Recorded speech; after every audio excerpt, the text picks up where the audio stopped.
మమ్మ నాకు dry fruit laddu కావాలి మమ్మ తినేదానికే. సరే చేద్దాం. పదా.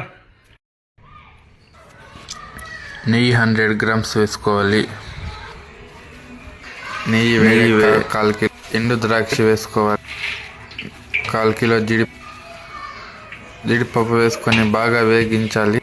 బాదం పిస్తా 1/4 కిలో అన్ని తీసుకొని 1/2 కిలో చెర్రీస్ వేసుకోవాలి.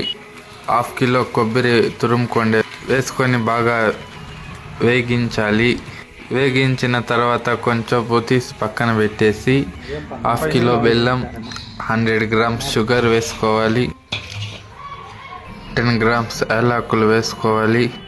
వేసుకున్న తర్వాత 1 కేజీ ఎండు ద్రాక్ష వేసుకోవాలి పాకంలోకి.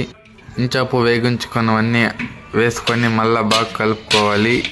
బాగా కలుపుకున్న తర్వాత ఒక ట్రేలకు తీసుకొని కొంచెం వేడిగా ఉన్నప్పుడే లడ్డు పట్టి పేరు చేయాలి. మా మామ మటుకం లడ్డు ఎక్సలెంట్గా ఉంది.